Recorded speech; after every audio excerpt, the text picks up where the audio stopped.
ago. So 23 hours ago, this was uploaded. Army troops flood New York City subway as crime spikes. And I believe the crime is at 200%. There are now more National Guard soldiers down in the subway system than after 9/11. The governor saying that the initial deployment was so successful, she's adding more troops to accomplish this safety mission. So you heard it right there. We now have the most troops that we've had stationed in the subway since 9/11. And while our leaders say this is not in response to any specific incident, there have been a number of recent incidents which have captured the attention of riders and reopened a conversation about how safe the subway actually is. And by flooding the subway with troops, critics say our leaders are subtly admitting that without them we'd be in danger of something. Scores of additional Do you guys see that hanging wire behind his head? Do you guys see that? Oh my God. Admitting that without them we'd be in danger of something. Scores of additional soldiers are taking up positions in the New York City transit system. It brings to 1,000 the number of National Guard members stationed at subway entrances. Where are their weapons? A show of force intended to deter crime and to reassure riders. Let's go. I saw like officers like on duty, which I was like, okay, like I'm safe here. There's too many crazy people out here, and the more that they have down here, the better. The mental illness, the homeless, they need help. 250 additional National Guard soldiers are being deployed to stations. What's going on? You guys aren't having any audio? Can you guys hear the video? We have audio? Okay, that's what I thought. Okay. Thank you, guys. How exactly is that camo supposed to blend in? That's the point. It's not. Across the city, the guardsmen are being added to the 750 on patrol since last March. I've heard from many people that the presence of the National Guard has made not just a physical difference, but a psychological difference in how they feel about safety. Since the pandemic, crime is down overall by 12%, but murders are up 200%. Felony assault. Since the pandemic, overall is down 12. Murder is up 200. Felony assault up 55. And burglary is up 140. I know you guys can't see that. Murder is up 200%. Golly. Assaults are up 55% and burglaries up 140%. New York needs to lock it in.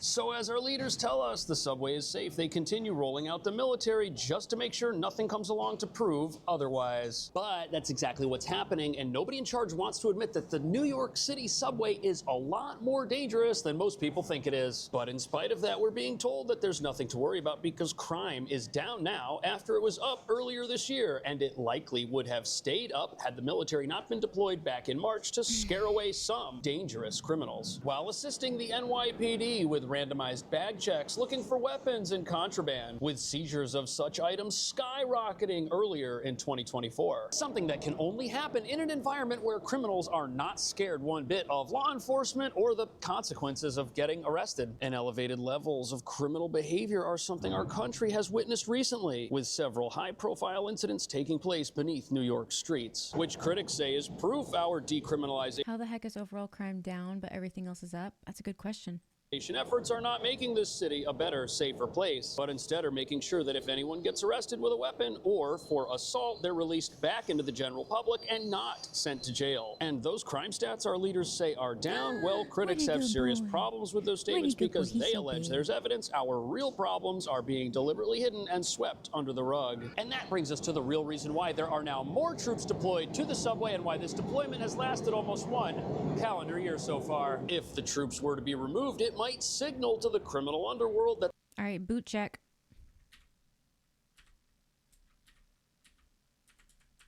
Ugh, I can't see it. Dang it. I don't think any of those were standard boots, though. I think those were all like newer boots, not the basic The time boots. is right to come back out of the shadows. However, the frightening reality of all this security is that it only focuses on the entrances to the subway, of which there are so many. Policing and militarizing them all is virtually impossible. Plus, our troops and You're saying they aren't deterring offenders? I would respectfully disagree with that. I think that if I was a criminal and I saw DOD and police, you can say whatever you want, like, oh, that's not going to stop me. Oh, yeah, it is. Oh, yeah. Oh, yeah. Especially since our uniforms stand out. police do not ride the trains themselves. We're told the trains have cameras that will keep us safe, which is why all this extra security is focused on the subway's entrances. And as you're about to see, this reveals that once inside the subway, nothing can be done to guarantee anyone's safety.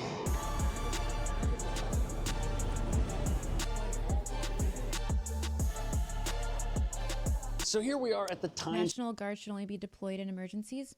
Would you consider an increase of 200% murder rates an emergency? I guess that's up to the individual. I don't know. I don't know what to think about that. Square 42nd Street subway terminal during the morning rush hour, and you'll see troops posted at this entrance right over here, but that's not the case at every terminal in the system. Some of the others I went through earlier today didn't have any security presence. But all this sporadic security has people on both sides of the aisle scratching their heads, because we were told earlier this year that crime was so high we needed the National Guard to bring it down, which it did. And all year we've been hearing about how safe the subway is, so why then would we need more National Guard troops? And how safe can the subway truly be if not every entrance has people stationed at it, and if troops and police are not riding the trains and spending time on the platforms as much as some riders would prefer? That outburst happened just as 250 more National Guard troops to be deployed in the subway over the holiday.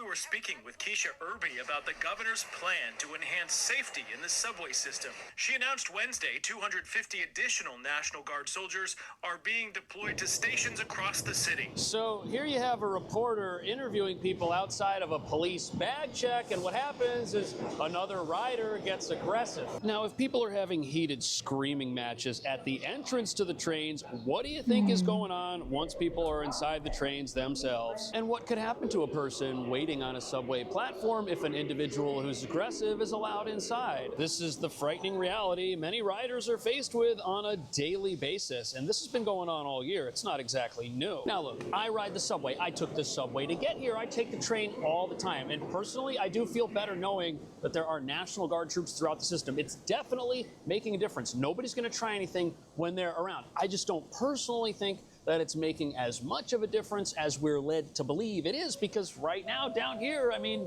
where's the security presence? And what's to stop a person who accessed the subway in a manner that went around a National Guard checkpoint from coming to this platform and doing something? Absolutely nothing. Ditto inside a subway car, which is moving and will not stop until it reaches the next station. But while security in the subway is being upped, we're continually told that crime stats here are actually down and things are trending in the right direction. And we're told that the reason you or I or somebody else might feel unsafe on the train is all psychological. I've heard from many people that the presence of the National Guard has made not just a physical difference, but a psychological difference. I saw like officers like on duty, which I was like, okay, like I'm safe here. So a lot of what people are afraid of having happen to them down here, a physical altercation of some sort. Do you guys remember when we first deployed down to New York City?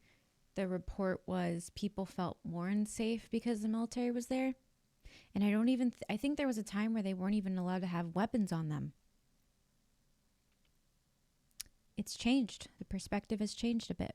That stuff hasn't gone away, and some say it's actually being covered up. By the way, our statistics on crime are reported here. Bloomberg has an article about this showing that serious assaults are up, and then in this little paragraph right here, it talks about how one big caveat here is that assault statistics aren't nearly as reliable or comparable across time and jurisdictions as homicides are.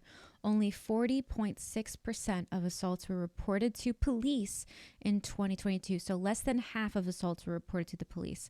According to the most recent National Crime Victimization Survey, something rate that probably varies greatly. And then something about a place and separation for aggravated assault. Assault statistics are not reliable or comparable across jurisdictions. For example, in 2022, only 40% of assaults were reported to police. Also, different law enforcement agencies have different definitions of assault. And according to Bloomberg, the NYPD doesn't record anything that constitutes aggravated assault. Instead, Bloomberg says our assaults in New York are divided into two categories, one for misdemeanor assaults and one for felony assaults, and then assaults that would constitute the FBI's definition of aggravated assault. Those are somehow filtered out of both categories of assaults we do record and then are reported to the FBI. And apparently this poor method of record keeping, along with the underreporting of assaults in general, likely explains why crime can be down officially but actually be up in real life. And think of the effect decriminalization efforts have on who it is that's going to report crime. If you're a victim of a misdemeanor assault, why report that to the police if they're not going to try and locate the person, and if that person will just be given a desk appearance ticket and won't spend any time in jail? Critics say some people don't think reporting crime is worth it anymore. The mental illness, the homeless, they need help. The guardsmen are being added to the 750 on patrol since last March. In the Oculus, I would see them. Penn Station, I'd see them. They're also supposed to keep watch in the outer boroughs. It's a deterrent to those who would break our laws and threaten other riders. So there's a new element to all of this added security measures, and that is the case involving Jordan Neely. After that case, which garnered... Great Wolf is saying average police response time in the U.S. is 20 minutes. In cities, I wouldn't know. National attention was completed. There all of a sudden was this massive effort on behalf of the city to start assisting the homeless who are in the subways, and also to increase the presence of law enforcement down here, which is odd. It took a massive court case playing out for people to realize that our laws don't exactly keep us safe, because they not only may have decriminalized behavior that puts everyone at risk, our laws also do not allow our leaders to intervene in a person's life when they're unable to care for themselves, which essentially creates a scenario where a person who's a danger to themselves or others cannot be sent to jail and also cannot get the help they need to become rehabilitated. And now Mayor Adams is leading a renewed outreach effort to the homeless to try and assist those who think that the subway is the only place where they have to stay, to go to a better place that's actually designed for them and isn't some loud public transit network. But even though efforts to assist the homeless and crack down on criminal activity are definitely appreciated by everyone, there are others who say that the timing of these new security initiatives is suspicious for another reason. And they say that reason is because not only is 2025 a local election year, but it's also the year New York City turns on its controversial tax on cars, which is going to make every single person who drives their personal vehicle into the city instead of taking the subway pay a fee not to put themselves in danger.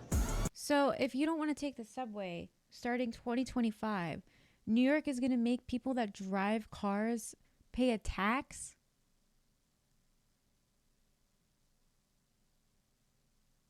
Is that true? We're putting tax on people that don't want to take the subway? Car tax? Oh, Lord. Oh, Lord. That is, that doesn't even make any sense. Oh, Lord. Okay. I don't know too much about politics or anything like that. I don't understand it. I'm not from New York. Doesn't make sense to me, but I'm sure there is I don't know. That's odd. That's odd. A tax? So not only is the subway experiencing security and safety related issues at a time when people will be told they better use it or pay a fee, the amount of money that people have to pay to use the subway. MTA approves transit fare hike as a part of 2025 budget, leaving Straffingers fusing. MTA approves, where is this from? NYC Transit? So they're going to make people, wait. Is this saying they're going to increase the price to take the subway while also taxing people who drive their cars who don't take the subway? Is that the Metropolitan Transit Authority? Okay, that's what the MTA stands for. Increase fees and their fares and then neutral. That doesn't make any sense to me. Okay, so in 2025, New York is saying that they're going to tax people who drive and don't take the subway, and that they're also increasing the price of subway tickets. Ugh,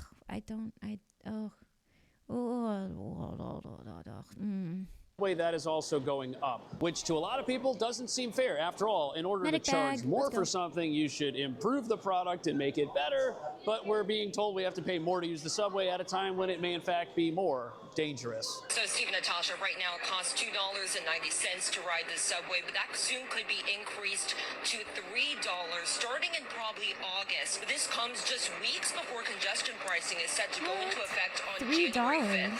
Now congestion pricing will... So look at that. You now get to pay more money if you want to come down here and use the train. And if you don't, you have to pay even more because cars now have to pay a fee just to drive around in certain parts of town. Are we taking like care of our anywhere people? below What's going 60th Street in Manhattan, which is why there's now this big push to get everybody on the trains so that the subway can start earning more money and so that all the taxes... Am I stupid? Is there something I don't know here?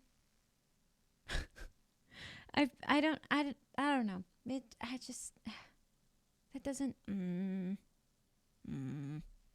from vehicles can be used to supposedly fund improvements to a place that already costs $20 billion a year and shows no signs of improving because of that massive amount of funding. But now all these added police officers, all of this new attention to security, it's coming at us pretty quick because these new plans to tax vehicles are already starting and may have already started by the time you watch this video. And it's almost as if our leaders have waited until the last possible moment to realize, hey, wait a second, things might not be super safe in the subway. If we're going to force people to use it, we better secure it. And the last thing they want is to tell people that they're going to be taxed if they don't take the train, only for people to come down here, try to use the train, and then realize how dangerous it really is. There's too many crazy people out here. I don't get it. The more that they have down here, the better. The first time I saw it, it started jolting me back a little bit.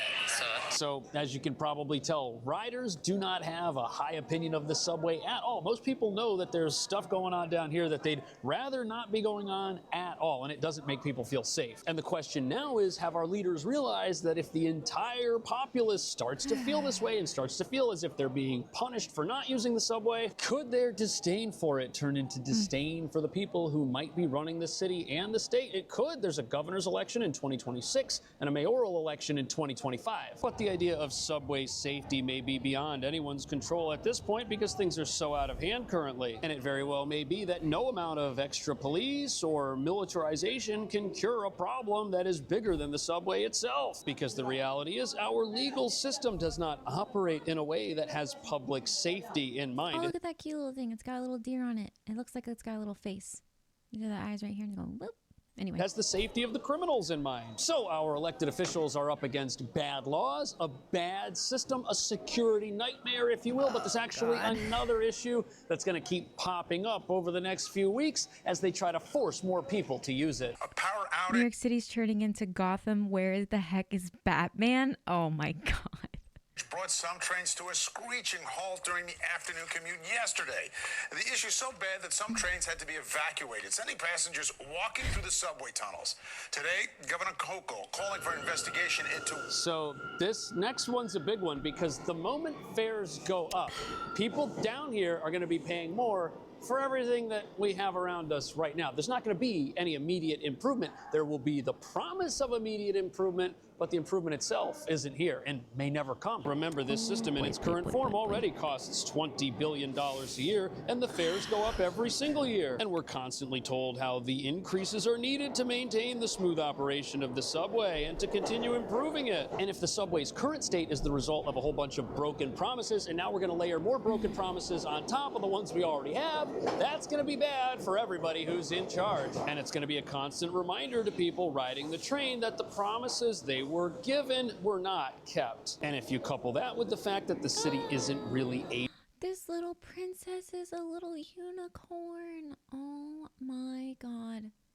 I had something like that. Oh my God, it's so cute. It's a little unicorn. people to stamp out its crime problem down here, and the fact that this place is not going to be magically newer the day these car taxes start. There will be greater and greater amounts of people who, when they're down here, start to feel as if they were lied to. This is what we know so far from the MTA. A 90-plus-year-old electrical substation had a fire, an explosion of some kind before the door blew off the hinges. Head of MTA, Jenna Lieber, said it was one of the, quote... So here you have a 90-year-old piece of power equipment that exploded, shutting off power to multiple trains, stranding people in the evening. The military knows something about that. Check the age of our Humvees. You shall be surprised. Carry on. When they're trying to get home from work, when it's rainy and cold out. People are going to be experiencing stuff like this on a regular basis as the fees to ride it down here go up and as the crime problem remains. And we might be getting to a point where our leaders realize that the subway is a massive liability. But even more than that, these constant problems that it's experiencing show that it can never truly be fixed because it's not a self-sufficient system. Because even if the subway was perfectly safe and there was no crime down here, it would still break down constantly because all of the money that's supposed to be for the purposes of fixing it gets wasted. Even though this place gets $20 billion a year, it just doesn't make sense. And after you raise the driving taxes and you tax all these cars and funnel all that money into the subway and they fix everything now, how do we know things aren't going to end up just as they are today? Look, another wire.